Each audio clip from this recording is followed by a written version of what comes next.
Interview questions. Tips to give great answers. Many times, job applicants don't know how to prepare for an interview. They know the details of their field but have no clue what the interviewer is expecting. If you're having difficulties preparing for the interview questions, this article is for you. We have gathered interview tips and the most clever interview answers to impress the interviewer. The feeling of tackling countless questions with an empty brain is something no one should go through, let alone standing clueless in front of your interviewers like a blank plasma TV. What the hell?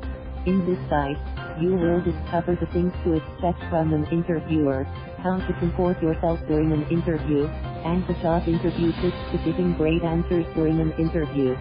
Read more. There are interviewers that won't ask you what you learned in school or for a copy of your resume, cause that's not what employability is all about. The evaluator wants to know how you see their firm's position in the marketplace, their competitors, the company's chances of survival, and the best way forward. One of the foremost tips to give great answers is to prepare for questions like, how do you perceive our company in the brewing field? Your USP is your unique selling point. It's what makes you an outstanding candidate, and without a considerable USP, you're as good as unemployable. Your USP is, in fact, your ticket to the heart of interviewers. Your selling point includes communication skills, leadership features, and other social skills. Your use must correlate with the job description. Check the job offer/posting for the job description. Every company has its own core values and company culture. To attend an interview with no idea of its core values and goals is not advisable. You ought to study the company's pattern and founding values before going to the interview. Any applicant with no prior knowledge of the body they applying for is not worthy of consideration. Of all the tips to giving great answers during an interview, appealing to the company's core values and goals is the most important. What kind of candidate applies for a job with no idea of what the company stands for? Your guess is as good as mine, the lazy applicant. If you're conversant with how to interview books or ebooks, you'd have come across various job interview questions. Pick one book and master the replies for common interview questions. You might be asked a different question, but your familiarity with other questions would bail you out. In addition to preparing for the interviewer's questions, you need to prepare your own questions too. Yes, you heard it correct, your own questions.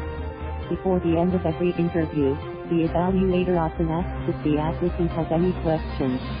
Candidates who have no questions would appear clueless. An example of a great question is, if you could describe the perfect applicant for this position from the ground up, what would they be like? Like a speech, an interview should inspire fear in applicants. To get over this fear, you need to practice with similar questions. You could be amazed by how difficult it is to answer yourself. If you live with your friends, spouse or family, you could let them pretend to be an interviewer. Just promise yourself not to laugh in the process of practicing with friends. It's natural to laugh though. Interviewers have the habit of making up their minds in the first 5 minutes of an interview and then using the rest of the time to reaffirm their choice. As the popular adage goes, first impressions last longer. Ensure you invest your first 5 minutes well and follow up throughout the remaining part of the interview. Job interviews are perceived to be boring, especially by interviewers who've interviewed lots of candidates. Sometimes, interviewers want to divert from the usual work talk.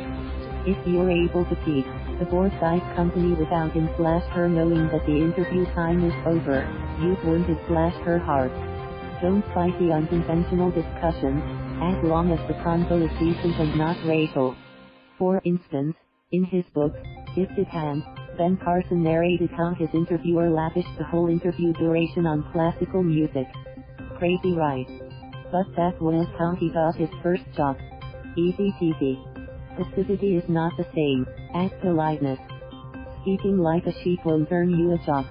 Interviewers want people who are actively in control of their work. See the interview like the everyday talk. Be courteous, but don't overdo it. Speak at the appropriate time. The way you present yourself is the way you'd be addressed.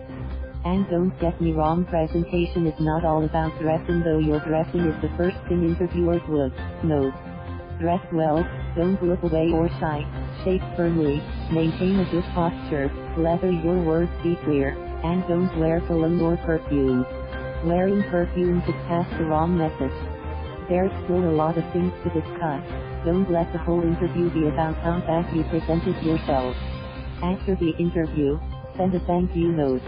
Mail the message or type it on a note, depending on the interviewer's predilections. Personalize the note by mentioning the things you and the interviewer discussed during the interview. This would help them remember you and the things they love about you. And ensure the notes are sent or mailed within 48 hours or less. To write an impeccable thank you note, jot down the things the interviewer said immediately after the interview. Also, note the errors you made, so you would correct yourself before going for the next interview. Regardless of how bad the interview went, don't give up. Thank you for watching. Please subscribe.